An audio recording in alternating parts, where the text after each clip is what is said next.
गज Kesari bio classes में आप लोगों का स्वागत है। और आज हम शुरू करेंगे जीरोफाइटिक प्लांट्स के बारे में समझेंगे। ये बॉटनी का चैप्टर है,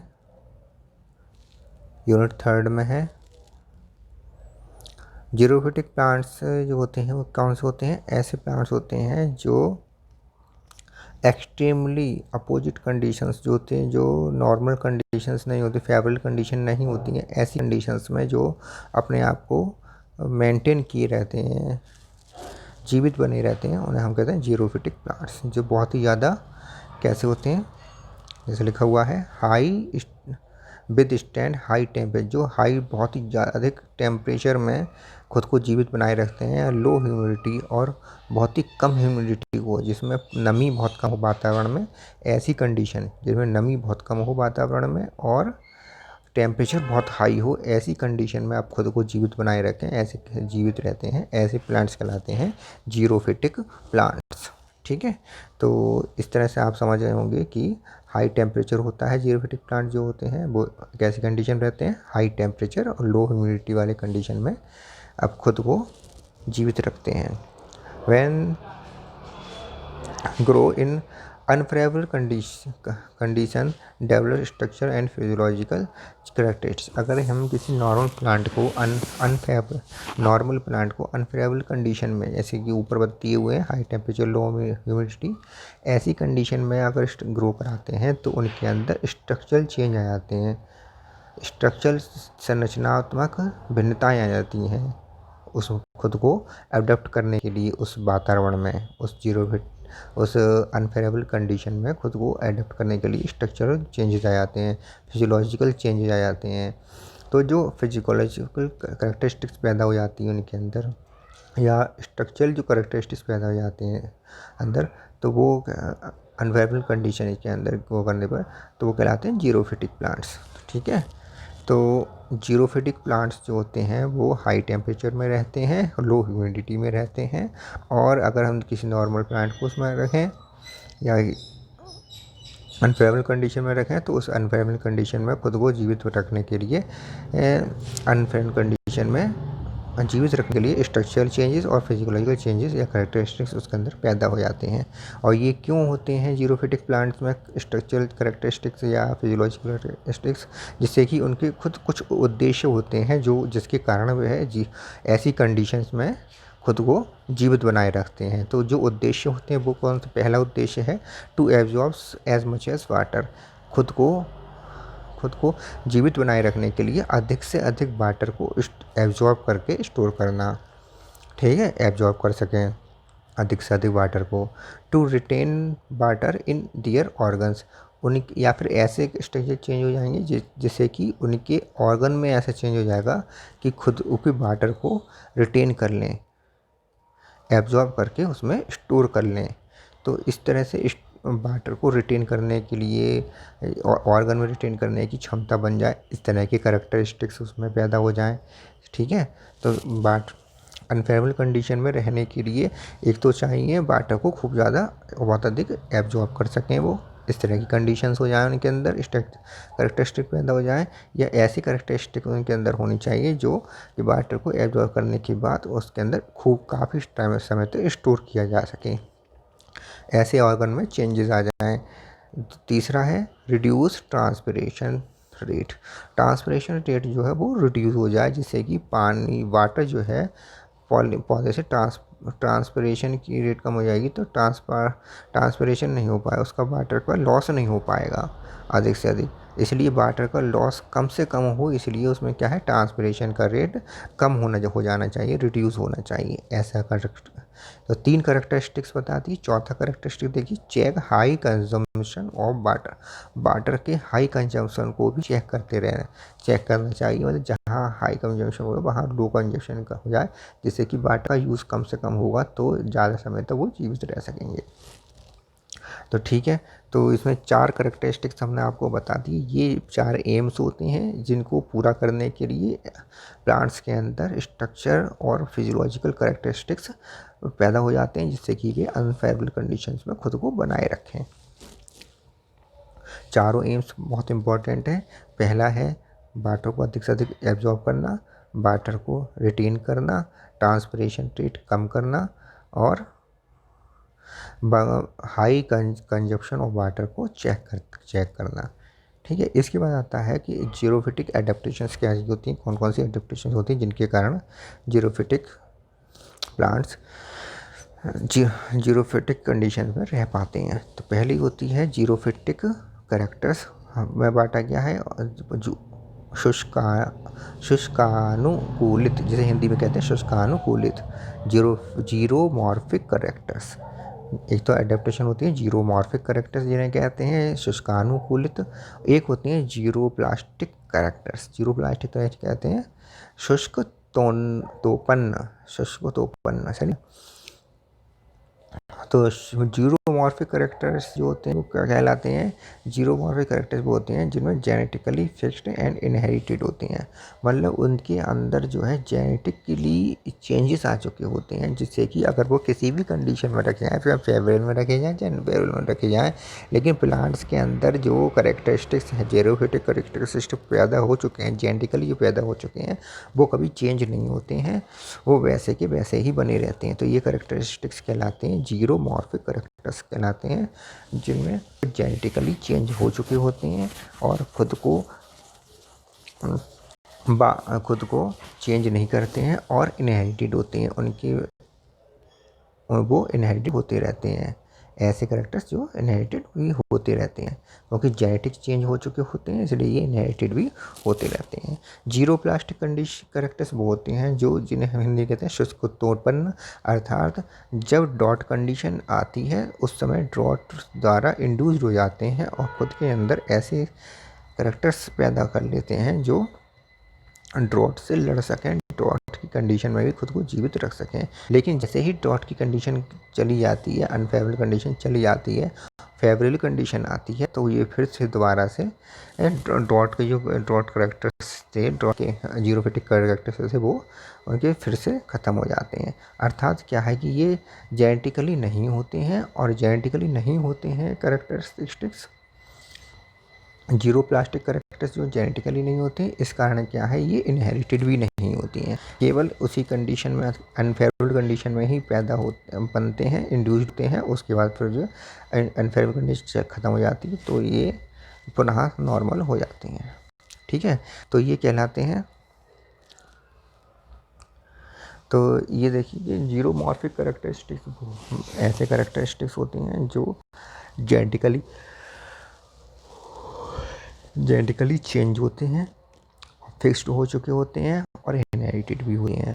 जीरो प्लास्टिक करेक्टरिस्टिक्स वो होते हैं जो ड्रॉट के आने पर इंड्यूस्ड होते हैं, बनते हैं और इनहेरिटेड नहीं होते हैं और जेनेटिकली भी नहीं होते हैं। ठीक है, तो दो प्रकार के एडेप्टेशन हो गए, एक तो जीरो मार्क करेक्टर और जो प्लास्टिक करेक्टर। ठीक है, दो प्रकार के करेक्टर इसमें होते हैं। अब आगे देखते हैं इसमें क्या है लिखा है कि according to dot resisting power, अगर डॉट रेजिस्टिंग पावर के अनुसार अगर इन्हें देखा जाए तो प्लांट्स को दो भागों में बांटा गया है। एक तो ऐसे प्लांट जिनमें डॉट एस्केपिंग कहलाते हैं या डॉट इवेडर कहलाते हैं, अर्थात अल्पकालिक पौधे होते हैं। इसका मतलब क्या होता है कि ये बहुत डॉट एस्केपिंग का मतलब होता है कि डॉट को एस्केप करते हैं, हटा दें, मतलब ऐसी कंडीशन में केवल पैदा हो जो इनकी फेवरेबल कंडीशन है, जैसे ही अनफेवरेबल कंडीशन शुरू हो तब तक ये अपने इनकी लाइफ साइकिल कंप्लीट हो जाए, तो डॉट एस्केपिंग प्लांट्स कहलाते हैं ऐसे। तो अल्पकालिक पौधे कहलाते हैं, थोड़े ही समय के लिए होते हैं, उसके बाद इनकी लाइफ साइकिल कंप्लीट हो जाती है। जब तक फेवरेबल कंडीशन आती है उससे पहले इनकी लाइफ साइकिल कंप्लीट हो जाती है। तो लाइफ साइकिल कम से कम छोटी होती है इनकी, इसलिए इन्हें क्या कहते हैं, अल्पकालिक पौधे कहते हैं, डॉट एस्केपिंग या डॉट इवेडर कहती हैं। तो एनुअल, या तो ये वार्षिक होंगे, एक ही वर्ष जिएंगे और एक वर्ष बाद इनका लाइफ साइकिल कंप्लीट हो जाएगी। ये लाइफ साइकिल इतनी छोटी होती है, 6 से 8 हफ्ते की होती है इनकी, तो बहुत कम होती है और 6 से 8 सप्ताह में ही ये अपने पूरी लाइफ साइकिल को कंप्लीट कर लेते हैं। अनफेवरेबल कंडीशन जब इसके बाद आती हैं तब तक ये इनकी लाइफ साइकिल कंप्लीट हो चुकी होती है। During critical period survive in form of seed and fruits. तो सीड और फ्रूट के रूप में जब अनफेवरेबल कंडीशन होती है या क्रिटिकल पीरियड जब आते हैं उस समय ये इनमें क्या होता है, ये केवल सीड के रूप में रहते हैं या फिर फ्रूट के रूप में रहते हैं। या तो ये फ्रूट बन चुके होते हैं या सीड बन चुके, सीड या फ्रूट के रूप कंडीशन में ही के रूप में ही ये रहते हैं जब अनफेवरेबल कंडीशन होती है। और जैसे ही फेवरेबल कंडीशन आती है तब ये प्लांट्स में कन्वर्ट हो जाते हैं, प्लांट्स से बन जाते हैं। तो ये भी एक करेक्टरिस्टिक्स है। Seed mature before during dry condition approaches. Seed mature में सीड जो है मेचर हो चुकी होती है before dry condition, dry condition आने से पहले इनकी सीड जो है वो मेचर हो चुके हैं, ये हो चुके होते हैं। ये भी एक इनकी कंडीशन है, ड्राउट एस्केपिंग की करेक्टरिस्टिक्स है कि ये ड्राई कंडीशन आए उससे पहले इनकी सीड मेचर हो चुकी होती है। नेक्स्ट है escape dryness internal external environment. तो मतलब ये जो है कि इस ड्राइनेस को एस्केप भी करते हैं, ड्राइनेस को एस्केप करते हैं। कौन सी ड्राइनेस को, इंटरनली और एक्सटर्नली, मतलब प्लांट से अंदर आंतरिक एनवायरनमेंट में ड्राइनेस को एस्केप करने की कोशिश करते हैं और एक्सटर्नली एनवायरनमेंट में जो ड्राइनेस है उसको भी कम करने की कोशिश करते हैं, एस्केप करने की कोशिश करते हैं। मतलब ना आंतरिक इन्वायरमेंट में ड्राइनेस आ पाए ना एक्सटर्नल इन्वायरमेंट में ड्राइनेस आ पाए, उससे पहले अपनी लाइफ साइकिल कंप्लीट कर लेते हैं। एग्जाम्पल इसके देखिए, आर्जिमोन मैक्सिकाना, सोलेनम ज़ैंथोकार्पम, ये 2 एग्जाम्पल हैं जो किसके हैं, ड्रॉट एस्केपिंग डॉट इवेडर के हैं। ठीक है। दूसरे जो प्लांट्स आते हैं resisting power, drought resisting power के अकॉर्डिंग में वो आते हैं drought resistant plant. Drought resistant plant कौन से होते हैं, ऐसे प्लांट ड्रॉट रेजिस्टेंट प्लांट कहलाते हैं जो डॉट को रजिस्ट कर सकें, सह सकें उन्हें, और डॉट कंडीशन में अनफेवरेबल कंडीशन में जीवित रह सकें। जैसे कि डॉट रेजिस्टेंट प्लांट 2 प्रकार के हो सकते हैं, एक तो सकुलेंट जीरोफाइट और non succulent xerophyte. Succulent xerophyte कौन से होते हैं, मांसल पौधे कौन से होते हैं जिनमें मांसल पौधे होते हैं जिनमें कोई ना कोई ऐसा भाग होता है जिसमें वाटर को एब्जॉर्ब किया जा सके और वो मांसल हो उसका भाग, जिसके कारण क्या है वो मांसल या सकुलेंट जीरोफाइट्स कहलाते हैं। और ऐसे पौधे जिनमें सकुलेंट जीरोफाइट नहीं, सकुलेंट कैरेक्टर्स नहीं होते हैं, मतलब जो मांसल पौधे नहीं होते हैं, ऐसे पौधे। तो 2 तरीके के पौधे होते हैं जो डॉट को रेजिस्टेंट कर सकते हैं, एक तो जिनके अंदर पानी स्टोर हो जाता हो, एक जिनके अंदर पानी स्टोर ना होता फिर भी वो रेजिस्टेंट करते हो। जैसे कि अगर सकुलेंट प्लांट है जिनमें पानी स्टोर जाता है, ऐसे मांसल पौधे कहलाते हैं। तो ये भी 2 प्रकार के होते हैं, एक तो स्टेम सकुलेंट होते हैं प्लांट्स और लीफ सकुलेंट प्लांट होते हैं। ऐसे प्लांट जिनके अंदर जिनके स्टेम में वाटर स्टोर हो जाता हो और वो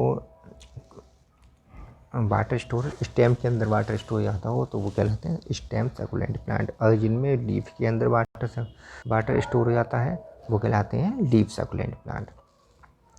स्टेम सकुलेंट को हिंदी में कहते हैं स्तंभ मांसल और लीफ सकुलेंट को हिंदी में कहते हैं पर्णम मांसल। स्टेम सकुलेंट जो होते हैं उनके उदाहरण हैं कैक्टाई और ओपेंशिया।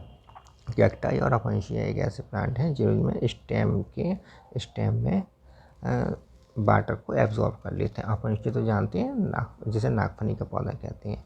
लीफ सकुलेंट जो प्लांट होते हैं वे एबेक होते हैं, एलोए होते हैं और ब्रायोफिल्लम होते हैं। तो ये जो होते हैं ब्रायोफिल्लम, एबेक और एलोए जो होते हैं, इनमें लीफ के अंदर लीफ जो होता है वो मांसल होता है इनका। एलोवेरा, जैसे आपने एलोवेरा आजकल तो बहुत ज़्यादा है, एलोवेरा आप देखो इनके लीफ भी होती हैं, पत्तियाँ वो सकुलेंट होती हैं, मांसल होती हैं, इसीलिए उसे छील कर हम उसे खाते हैं। कुछ प्लांट ऐसे भी होते हैं जो जिनमें रूट सकुलेंट होता है, रूट सकुलेंट होते हैं, जैसे कि एस्परगस जो होते हैं ये रूट सकुलेंट होते हैं और रूट के अंदर वाटर को एब्जॉर्ब कर लेते हैं। ठीक है। तो ये तो हो गए वाटर को एब्जॉर्ब करने वाले मांसल पौधे सकुलेंट जीरोफाइट्स जो डॉट को सह सकते हैं। दूसरे हैं नॉन सकुलेंट जीरोफाइट्स, अमांसल, जिन्हें अमांसल पौधे कहते हैं। ये ट्रू जीरोफाइट्स कहलाती हैं क्योंकि इनमें किसी तरह का कोई भी वाटर को एब्जॉर्ब करने की पार्ट ऑर्गन नहीं होता, फिर भी ये जीरोफाइट्स में कंडीशन में रह पाते हैं, अमांसल पौधे कहलाते हैं। ये जीरोफाइट्स ट्रू जीरोफाइट्स कहलाते हैं। जैसे कि ना तो इनके अंदर कोई इंटरनली, ऐसे में आंसर कहते हैं suffer from the both internal external environment dryness. तो ये जो होते हैं ये एक्सटर्नली भी सफ़र करते हैं और इंटरनली भी सफ़र करते हैं ड्राइनेस से, सही है। तो ऐसे पहले कहलाते हैं नॉन सकुलेंट जीरोफाइट्स कहलाते हैं। एग्जाम्पल देखिए कैपेरिस डेसिडुआ, कैपेरिस डेसिडुआ, और दूसरा है जाइजिफस बेर बबूल जो होते हैं, जाइजिफस में ही आते हैं बेर बबूल, तो बेर बबूल हो गए, जाइजिफस में हो गए, और कैपेरिस डेसिडुआ। ये जो एग्जाम्पल हैं नॉन सक्लेंट जीरोफाइट्स के हैं। तो ठीक है, तो आज आपको आज हमने पढ़ा कि अकॉर्डिंग टू द डॉट अरेस्टिंग पावर में दो भागों में बांटा गया है पावर प्लांट्स को। एक तो डॉट एस्केपिंग या डॉट एवेटर, जो डॉट की कंडीशंस को एस्केप कर देते हैं, केवल फेवरेबल कंडीशन में ही अपने लाइफ स्पान को कंप्लीट कर लेते हैं, अनफेवरेबल कंडीशन आते आते अपने पूरा लाइफ साइकिल कंप्लीट कर चुके होते हैं। दूसरे होते हैं डॉट रेजिस्टेंट, जो डॉट की कंडीशन में रह पाते हैं, खुद को इस तरह से कि बना लेते हैं कि ऐसे करेक्टर्स पैदा कर लेते हैं कि वो डॉट की कंडीशन में भी खुद को रख सकें, ठीक है। तो डॉट एस्केपिंग जो होते हैं उनमें वो या तो एनुअल होंगे या शॉर्ट 6 से 8 हफ्ते वाले लाइफ साइकिल वाले होंगे, या क्रिटिकल पीरियड में ऐसे जो प्लांट्स होते हैं उनमें सीड और फ्रूट्स के रूप में रहते हैं। ड्राई कंडीशंस को ये इससे अवॉइड कर देते हैं, उससे पहले ही अपने खुद को मेजर कर लेते हैं सीड्स को, और एस्केप इंटरनली ड्राइनेस को और एक्सटर्नली ड्राइनेस एनवायरनमेंट को ये एस्केप कर देते हैं। आर्जिमोन मैक्सिकानस का एग्जाम्पल है सोलेमन कार्पम इसका एग्जाम्पल है, और सोलेनम जैंथोकार्पम, ठीक है। दूसरा जो डॉट रेजिस्टेंट प्लांट होता है ये प्रकार के होते हैं succulent xerophyte, non succulent xerophyte. Succulent xerophyte भी दो प्रकार के होते हैं, लाइफ सकुलेंट, स्टेम सकुलेंट और लीफ सकुलेंट। स्टेम सकुलेंट जो होते हैं कैक्टाई और ओपनसिया, और लीफ सकुलेंट जो होते हैं वो एवेक, एलोवेरा और ब्रायोफिलम, और रूट सकुलेंट जो होते हैं एस्पेरगस होता है। अमांसल जो होते हैं नॉन सकुलेंट जीरोफाइट्स वो होते हैं कैपेरिस डेसिडुआ और जेसिफस होते हैं। ये नॉन सकुलेंट प्लांट्स होते हैं वो एक्सटर्नली और इंटरनली इन्वायरमेंट को दोनों को सफ़र करते हैं, ड्राइनेस और एक्सटर्नल ड्राइनेस दोनों को सफ़र करते हैं, ठीक है। तो इस प्रकार आज हमने इनके बारे में भी समझ लिया।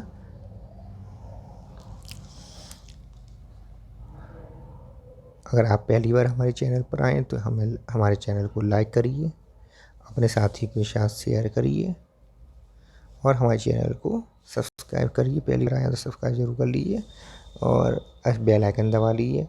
ये जो मैंने कंडीशन बताए ये आपके बीएससी के तो हैं ही हैं, बीएससी में तो आपके ये पढ़ाया ही जाता है, लेकिन साथ ही साथ ये नेट के जो पेपर होते हैं उसमें भी बहुत ज़्यादा हेल्पफुल है, इसलिए आप इसको ज़रूर याद कर लें, ठीक है।